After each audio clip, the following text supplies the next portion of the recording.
Voilà. Bonjour toutes et à tous, chers internautes, chers abonnés de MC.News TV, dans le Namirois et partout au monde où vous nous suivez. Chers internautes, c'est avec beaucoup d'honneur encore aujourd'hui que je suis au rendez-vous que j'ai nommé désormais le rendez-vous de Namirois et je n'ai pas choisi la moindre des personnes, en tout cas à la source même de Namirois, pour discuter de Namur, de l'actualité, discuter de comment est-ce qu'aujourd'hui il gère Namur. Voilà. Chers internautes, chers abonnés, sans plus tarder, sans plus aller en besogne, j'accueille pour vous M. Maxime Pouvot. Bonjour M. Maxime Pouvot. Bonjour. Et comment vous allez? Bah bien, on aurait tort de se plaindre, ça va, on va pas se plaindre, on va de l'avant. Merci beaucoup. Quelles sont les nouvelles que vous avez pour l'actualité? Comment est-ce que vous faites la lecture de tout ce qui se passe avec nous aujourd'hui en 2023? Ouh là là, ça c'est une vaste question. Si je dois commenter toute l'actualité de 2023, vous aurez vos batteries qui vont tomber en panne. Mais plus sérieusement, c'est vrai que si je prends un triangle inversé, je dirais qu'à l'échelle internationale, il y a beaucoup de préoccupations, bien entendu avec un climat de guerre au sens propre du terme à la frontière de l'Europe, avec un enjeu aussi énorme sur le plan climatique, avec des millions de personnes qui aujourd'hui sont en exode, sont en migration, soit parce qu'elles fuient des situations économiques problématiques, soit elles fuient des régimes de terreur ou d'oppression, soit parce que ce sont des réfugiés climatiques. En tout cas, il faut que les citoyens comprennent que le monde va être de plus en plus confronté à des flux migratoires d'une ampleur inédite. Et la réponse n'est pas de bâtir des murs, comme les États-Unis l'ont fait et comme certains pays européens à l'Est sont en train de le souhaiter. Il y a donc un vrai enjeu du vivre ensemble qui va être l'un des grands défis du siècle à venir, plus que jamais. À côté de ça, la crise énergétique a fragilisé le pouvoir d'achat des gens.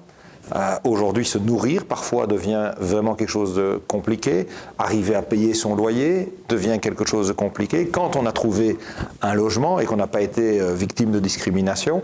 Et puis à l'échelle namuroise, pour essayer de relocaliser notre propos, on a une ville qui se développe, qui a conserver le charme de son patrimoine, mais qui rentre pleinement dans le XXIe siècle, mais qui est aussi confronté, comme tous les pôles urbains, à des difficultés de mobilité, des difficultés de précarité, des difficultés de sécurité. Ce sont des éléments sur lesquels je travaille en essayant d'être le plus efficace possible avec mon équipe. Tous ces points de vue-là, bien entendu, comment est-ce que Namur se positionne par rapport aux nouveaux réfugiés? Vous en avez parlé. Comment est-ce que Namur propose l'aide ou l'accompagnement de tous ces réfugiés? Est-ce que c'est juste un effet d'accueil ou vraiment il y a un canevas à mettre en place s'il faut les accueillir? Namur est une ville hospitalière. L'ensemble du conseil communal a validé d'ailleurs, toutes les forces politiques confondues, cette volonté d'être une ville hospitalière. Et nous le sommes puisque de toute la Wallonie, nous sommes, à ma connaissance, la seule ville qui dispose sur son territoire de 2 centres d'accueil pour réfugiés. C'est inédit et c'est volontaire, parce que nous avons à l'époque considéré qu'on ne peut pas être une capitale régionale et lorsque la solidarité internationale doit agir, ne pas être au rendez-vous de cette solidarité. On a voulu, et donc j'avais pris des contacts à l'époque avec le Premier ministre Charles Michel, pour pouvoir lui proposer en 2015, quand la crise réfugiée a été la plus aiguë, de pouvoir ouvrir alors un centre dans une de nos casernes militaires qui était laissée à l'abandon. Et nous avons procédé de la même manière par la suite. J'avais pris là des contacts avec Maggie de Bloch, pour pouvoir ouvrir à Jambes un second centre. Donc notre démarche d'hospitalité, elle est assumée du côté de Namur et nous l'avons démontré encore l'an dernier au moment de la crise des réfugiés ukrainiens, où nous avons aussi là été la seule ville de Wallonie à ouvrir un centre d'accueil majeur, puisque nous avions réquisitionné la plus grande infrastructure sportive de la commune, Tabora, pour accueillir là des familles. Après, on est conscient qu'on chacun doit faire sa part de l'effort. Namur ne peut pas à elle seule régler tout le problème de ces réfugiés ou de la précarité. Mais on doit en tout cas s'indigner, et je le fais fortement, quand on voit par exemple la manière avec laquelle notre État aujourd'hui ne respecte pas les principes de droit. C'est difficile d'attendre d'un réfugié qu'il respecte la loi et qu'il respecte un ordre de quitter le territoire si jamais le demandeur d'asile n'a pas été validé, quand dans le même temps, ce même État qui attend des autres qu'ils respectent la loi ne le fait pas lui-même. Nous avons un État qui a été condamné plus de 6000 fois par la justice pour ses manquements par rapport à la question de la politique d'asile.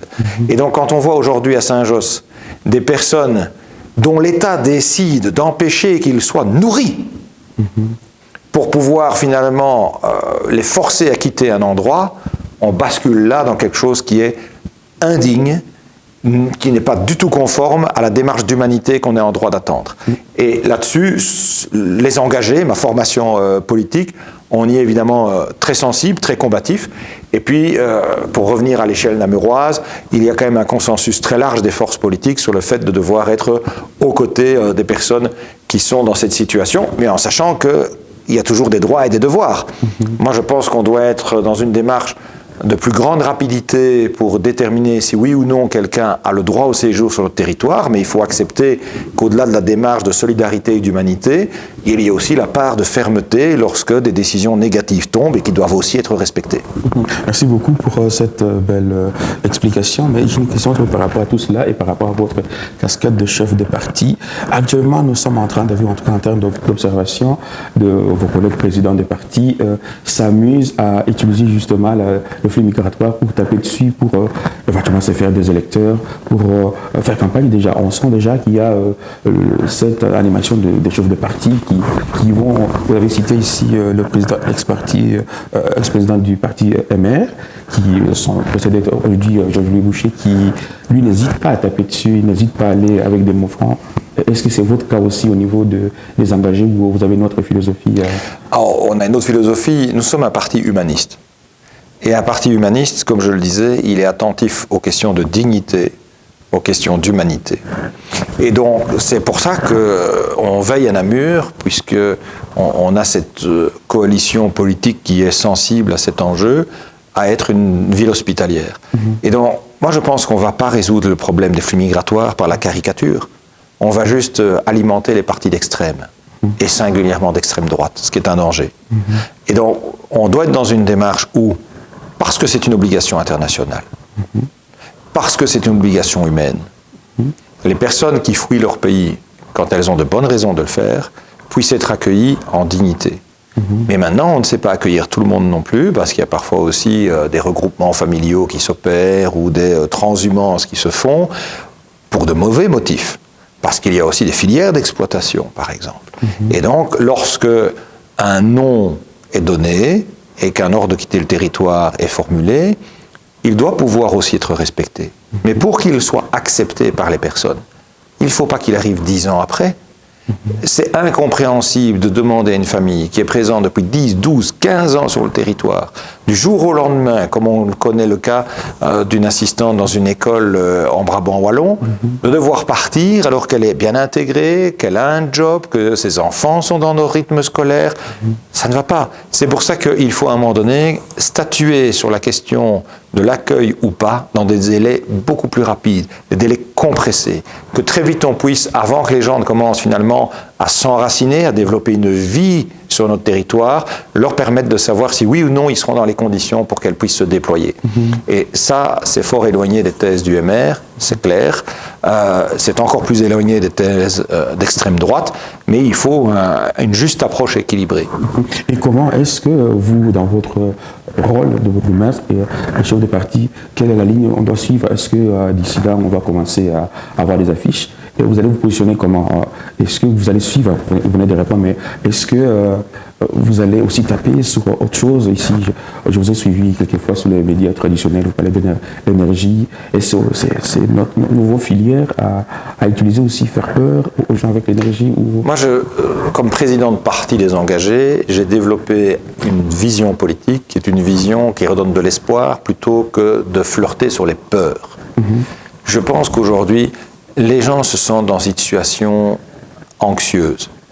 Il y a de l'insécurité avec le climat de guerre, il y a de l'insécurité économique, il y a de l'insécurité tout court, avec une violence qui augmente, de la précarité sociale, de l'anxiété environnementale. Et donc quand on met tout ça ensemble, le rôle d'un parti politique qui veut faire de la noble politique, c'est de tracer un cap, de donner de l'espoir et de travailler à des solutions.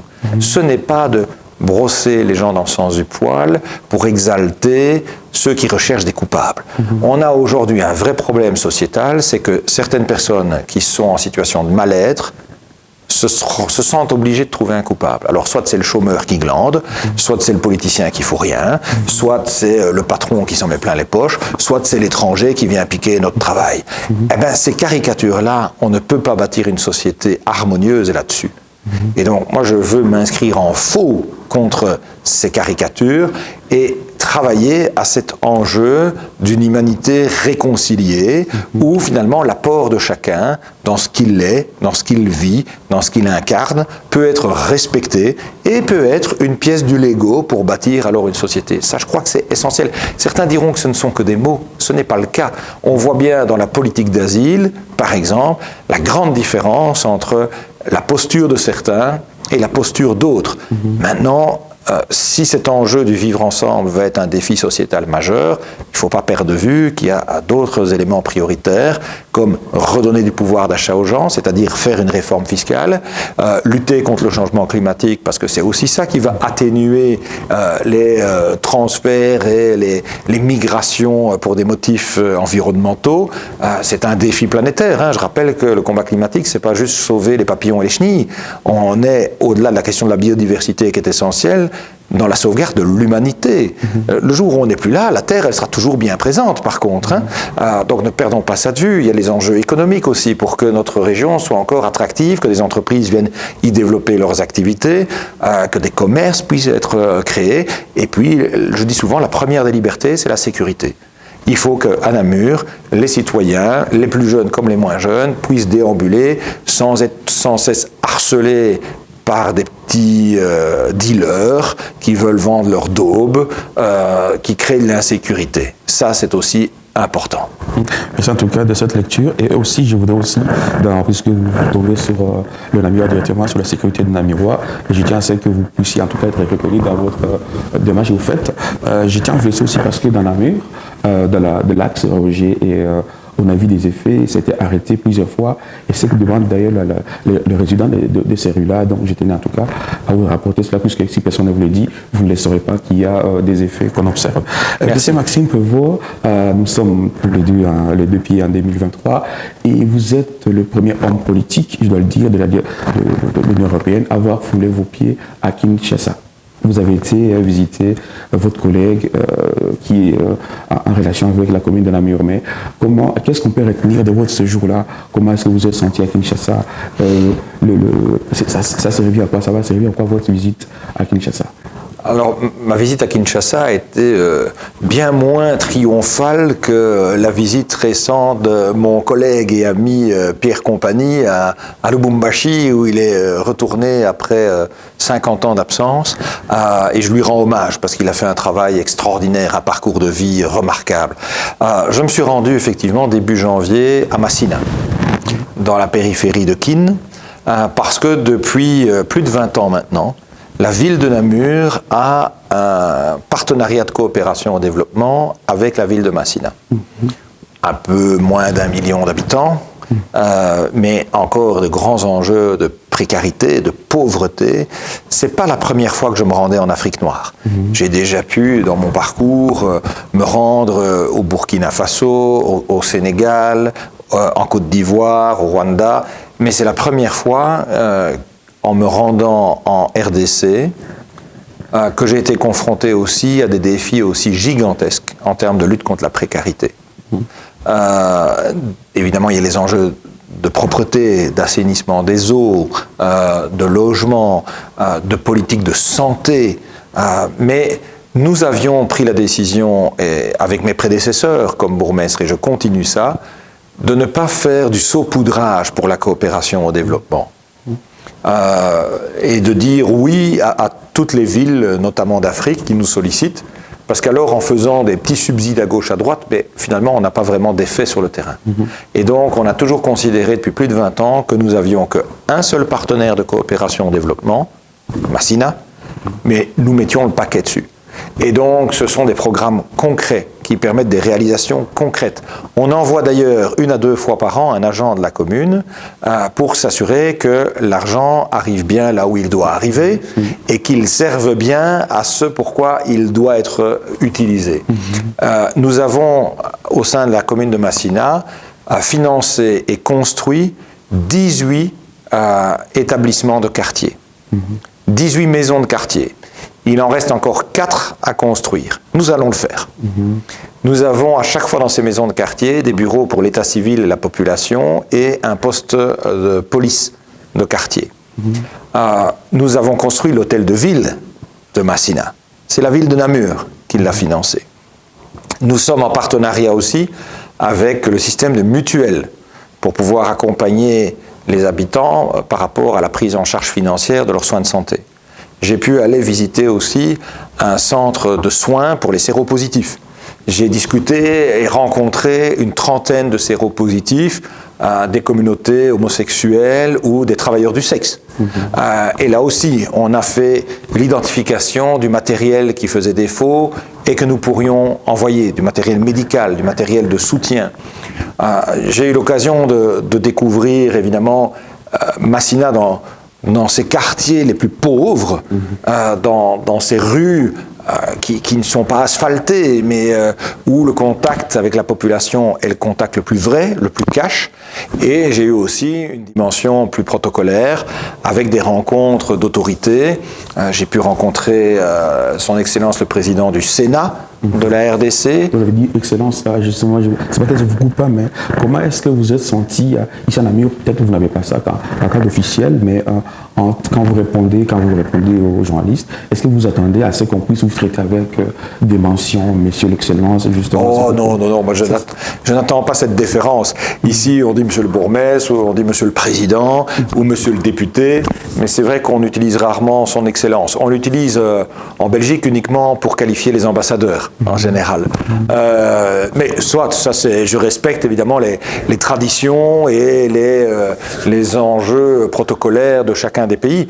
Et donc, j'ai pu rencontrer le président du Sénat, j'ai pu aussi rencontrer le gouverneur de la province de Kinshasa, j'ai pu également rencontrer la chef de cabinet adjointe de son Excellence le Président de la République.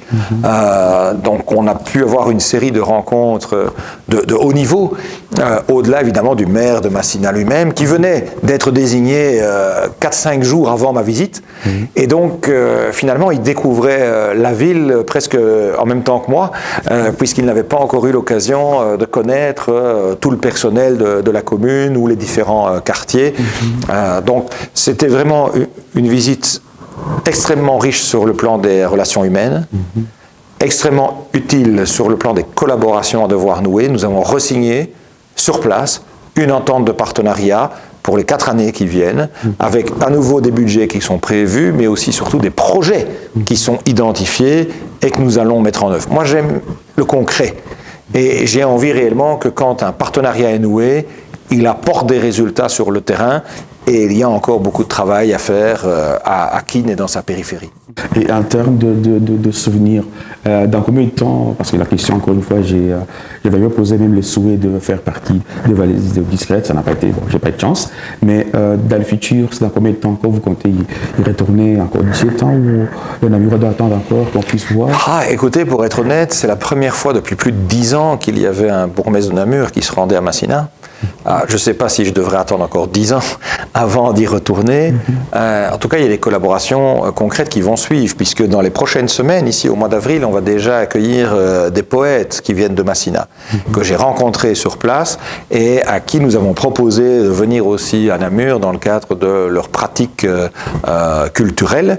On a d'autres rendez-vous qui sont fixés. J'attends que Massina vienne aussi en mission avant la fin de cette année à Namur, et donc j'espère que j'aurai l'occasion de retourner à Massina d'ici 3 ou 4 ans pour pouvoir poursuivre aussi la collaboration avec la RDC, parce que j'ai découvert avec la RDC un pays continent, comme on dit, il est gigantesque, Et donc, c'est pas en 3-4 jours qu'on peut évidemment le découvrir correctement, le découvrir amplement, l'apprécier comme il le mérite.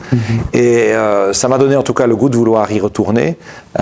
J'y ai revu aussi une amie que j'avais connue ici à l'école secondaire, puisqu'elle était venue faire ses études ici à Malone avec moi. Et on a un grand centre aussi de la Wallonie, Bruxelles. Et donc, tant monsieur l'ambassadeur de Belgique que madame la déléguée générale Wallonie-Bruxelles, Catherine Brailly, nous ont fait découvrir aussi finalement le potentiel des relations, certes historiques, fraternelles, mais encore très authentiques, très essentielles, que l'on doit pouvoir continuer de nouer avec la RDC. J'ai pour vous, en tout cas, quand j'ai couvert l'événement d'ailleurs qui était organisé par les personnes d'origine étrangère en Amérique, donc peut-être aussi, encore une fois, vous aviez annoncé sur MC Politique à ces micros, encore une fois, sur le projet Briller ensemble. Ce projet, je l'ai suivi, j'ai couvert et j'étais content quand même de voir le résultat qui était là-dedans. Mais comment, est-ce que je ne sais pas si vous avez suivi les résultats de cet événement, le projet Brillant Ensemble, mais je vous annonce en tout cas qu'ici, Madame Skalkin était là représentant les engagés. Mais comment est-ce que vous allez encore permettre à ce que l'initiative comme de nous autres, moi je suis namurois pur et dur, comment est-ce qu'on peut encore initier et soutenir ces gens d'idées, que les personnes étrangères ne puissent plus continuer à rester pleurnichant chez eux, plutôt initier des choses et risquer des choses. Mais on veut travailler en partenariat de confiance avec toutes les communautés d'ailleurs, pas uniquement la communauté subsaharienne, mais on a à Namur une richesse avec la communauté turque, marocaine, albanaise, de russophones aussi, avant le conflit singulièrement, mais aussi avec la communauté africaine. Je vais donner quelques exemples. Nous avons des crédits qui restent disponibles au niveau de la culture et au niveau de l'action sociale pour soutenir des initiatives. Carrefour des cultures, par exemple, bénéficie du soutien, y compris financier, de la ville pour développer ces différents projets.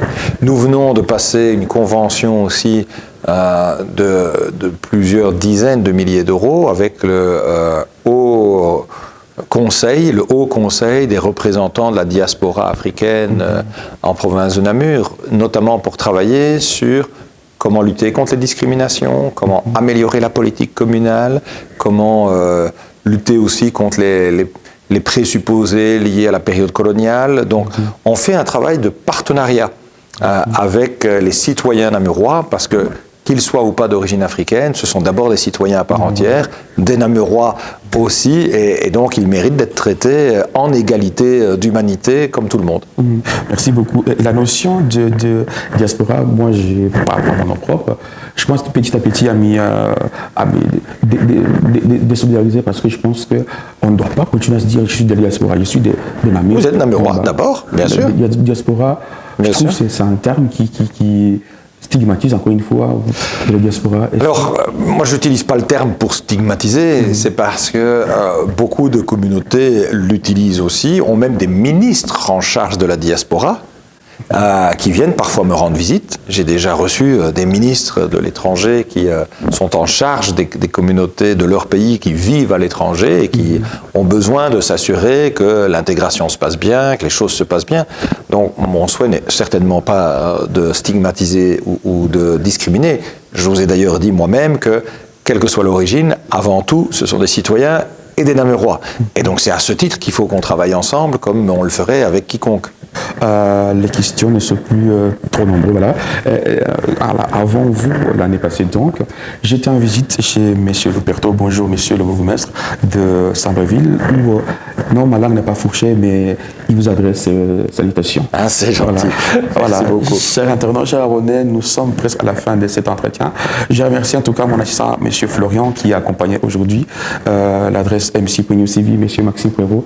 Ça fait beaucoup d'honneur, beaucoup de respect, que je reviendrai encore une fois pour éventuellement. Mais avant de finir, comment est-ce que le média traditionnel ne diffuse que des choses, vous avez dit en conférence de presse ou en commune? Je pense avoir un peu aussi la tâche aussi de chaque fois on diffuse que sur c'était contenu en conseil communal. Donc, on n'invente plus des questions. C'est comme si on m'envoie que des questions et ça, chaque fois quand je commence, je leur dis non, ça ne va pas créer de l'information. On peut suivre le conseil communal.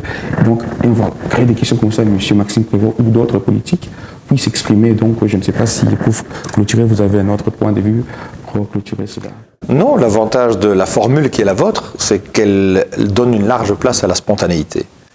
On ne connaît pas les questions à l'avance, on ne sait pas de quoi vous allez nous parler, vous ne nous interrompez pas tout le temps, ce qui nous permet de développer un raisonnement. Et donc c'est une formule qui est très appréciable et j'espère que les internautes qui nous suivent apprécient aussi parce que c'est l'occasion de pouvoir parler avec ses tripes et sans langage convenu nécessairement, mais de manière moins formatée qu'un conseil communal, ça c'est sûr. Merci beaucoup. Voilà, M. Maxime vient de clôturer aujourd'hui. C'est ainsi que je mets fin à cette première en 2023 avec M. Maxime Prévost. Je vous dis à très très bientôt. Au revoir. Au revoir.